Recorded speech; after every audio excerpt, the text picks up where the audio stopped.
সব মশলা দিয়ে কাঁচা কলা এবং আলু খুব ভালো করে মেখে নিচ্ছি। আর এখন এখানে দিয়ে দিচ্ছে কয়েকটা চিংড়ি মাছ। আর চিংড়ি মাছ দিয়ে এই কাঁচা কলাটা মাখা মাখা করলে, পোড়া পোড়া করলে খেতে এত বেশি মজার হয়। আজকে শাশুড়ি মা নিজের হাতে গাছের কলা কেটে দিবে। মা গাছ লাগিয়েছে, কলা গাছ, আর সেই কলা গাছে কলা হয়েছে কাঁচা কলা। এই কলা আজকে ঢাকায় নিয়ে যাব, ঢাকায় নিয়ে এই কলা রান্না করব। আমি খুব পছন্দ করি কাঁচা কলা এভাবে ভাজি করলে।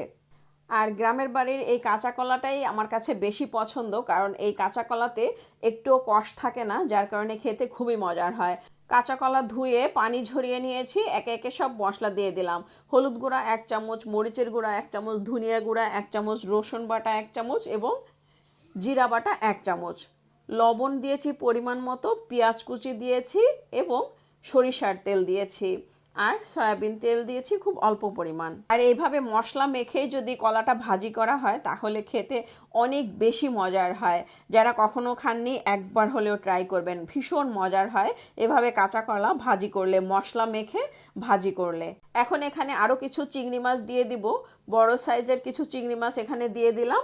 আর এই চিংড়ি মাছগুলো এই মশলার মধ্যেই আবারও খুব ভালো করে মেখে নেব। চিংড়ি মাছ দিয়ে কাঁচা কলাটা যখন ভাজি করা হবে খেতে আরও বেশি মজার হবে। আর এখানে সরিষার তেল দিয়েছি, সরিষার তেলের যে খুব সুন্দর একটা ফ্লেভার আছে না, ওই ফ্লেভারটাতে আরও বেশি মজার হয় এই কাঁচা কলাটা ভাজি খেতে।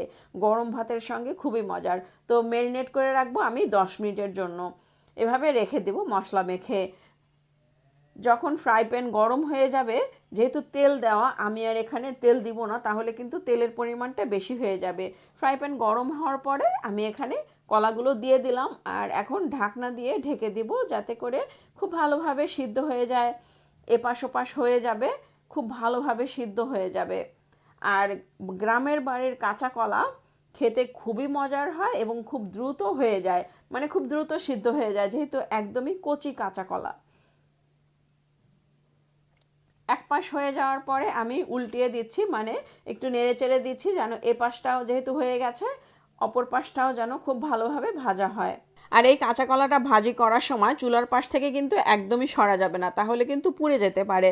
তো এমনভাবে ভাজি করতে হবে যাতে করে নিচে পুড়ে না যায় বা লেগে না যায়, এভাবে কিন্তু ভাজি করতে হবে, খুব সাবধানে ভাজি করতে হবে। আর মশলাটা পুড়ে যাতে না যায়, পুড়ে গেলে কিন্তু এটার স্বাদ নষ্ট হয়ে যাবে, খেতে ভালো লাগবে না। তো এই যে দেখেন এ পাশটা কীভাবে ভাজি করা হয়ে গেছে, এভাবে নেড়ে চেড়ে দিতে হবে যাতে দু পাশটাই খুব ভালো করে ভাজি হয়ে যায়। তো এই যে হয়ে গেল মজাদার কাঁচা কলা ভাজি। কাঁচা কলা সবসময় ভর্তা খাওয়া হয়, রান্না খাওয়া হয়, ঝোল করে খাওয়া হয়, কিন্তু এভাবে যদি আপনি কাঁচা কলা ভাজি করে খান মশলা মেখে, তাহলে খেতে এত বেশি মজার হবে। একবার হলেও ট্রাই করবেন। রেসিপিটি ভালো লাগলে একটা লাইক দিবেন, কমেন্ট করবেন, এবং যারা এখনও আমার পেজটি ফলো করেননি প্লিজ ফলো করে দিবেন। সবাই ভালো থাকবেন, পরবর্তী রেসিপি দেখার আমন্ত্রণ রইল। আজ এ পর্যন্ত, আল্লাহ হাফেজ, আসসালামু আলাইকুম।